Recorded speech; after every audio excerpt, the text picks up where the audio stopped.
So friends, हम क्या कर रहे थे? नॉन पोलर मॉलिक्यूलर सॉलिड्स की एग्जांपल्स। हमने हाइड्रोजन के बारे में डिस्कस किया, आयोडीन के बारे में डिस्कस किया।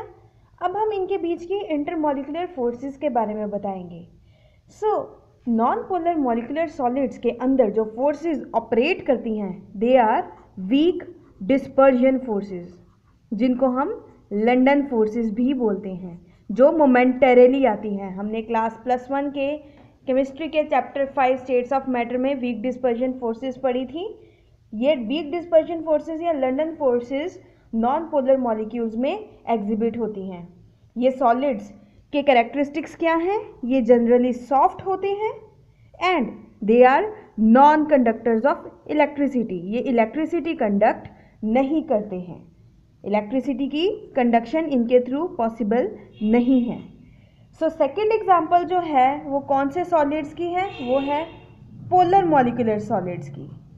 पोलर मॉलिक्यूल्स क्या होते हैं? आप लोग जानते हैं, polar molecules are the molecules जिनके बीच में एक एटम और दूसरे एटम के बीच में इलेक्ट्रोनेगेटिविटी डिफरेंस होता है। जैसे क्लोरीन इलेक्ट्रोनेगेटिव है, उसके नेचर है that it attracts shared pair of electrons, और हाइड्रोजन इलेक्ट्रो पॉजिटिव है। HCl, अमोनिया, नाइट्रोजन इलेक्ट्रोनेगेटिव है और हाइड्रोजन इलेक्ट्रो पॉजिटिव है। Nitrogen has tendency to attract shared pair of electrons towards itself. So ऐसे molecules जिनमें poles develop होते हैं, they are known as polar molecules. And ये molecules जब सॉलिड स्टेट में एग्जिस्ट करते हैं तो हम इनको बोलते हैं पोलर मॉलिक्यूलर सॉलिड्स। अगर आप देखें तो सॉलिड सल्फर डाइऑक्साइड और सॉलिड अमोनिया इसकी कुछ बहुत खास एग्जाम्पल्स हैं। इनकी क्या क्लासिफिकेशन है या इनकी क्या कैरेक्टरिस्टिक है? वो है ये कि ये मॉलिक्यूल्स कैसे होते हैं? They are soft and also they are non conductors of electricity. यानी सॉफ्ट एंड नॉन कंडक्शन, ये दोनों इनके भी क्राइटेरियाज हैं। जो थर्ड कैटेगरी है मॉलिक्यूलर सॉलिड्स की, that is hydrogen bonded molecular solids. Hydrogen bonded molecular solids की एक खासियत है कि उनमें हाइड्रोजन का होना बहुत ज़रूरी है। हाइड्रोजन बॉन्डिंग, उसकी खासियत क्या है? ये हमारे पास एक एटम हाइड्रोजन होना चाहिए और दूसरा एटम क्या होना चाहिए? कोई भी इलेक्ट्रोनेगेटिव स्मॉल साइज्ड एटम। अगर हम देखें तो हाइड्रोजन बॉन्डिंग वाटर जैसे मॉलिक्यूल में होती है। अगर वाटर जैसा मॉलिक्यूल अपनी सॉलिड स्टेट में एग्जिस्ट करे तो हम कौन सी बॉन्डिंग का नाम दे सकते हैं उसको?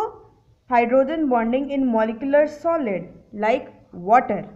सो हम हाइड्रोजन बॉन्डिंग मॉलिक्यूलर सॉलिड में ऐसे मॉलिक्यूल्स देखेंगे जिनके पास पोलर कोवलेंट बॉन्ड तो हो ही हो, और दूसरी चीज़ क्या हो?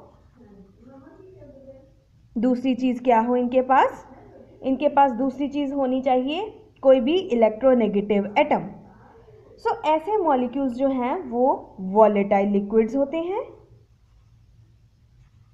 या अपनी सॉलिड स्टेट में बहुत सॉफ्ट होते हैं at room temperature.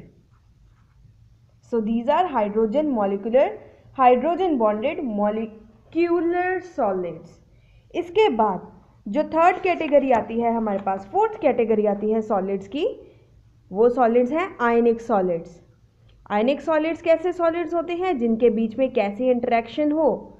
Electrostatic interaction.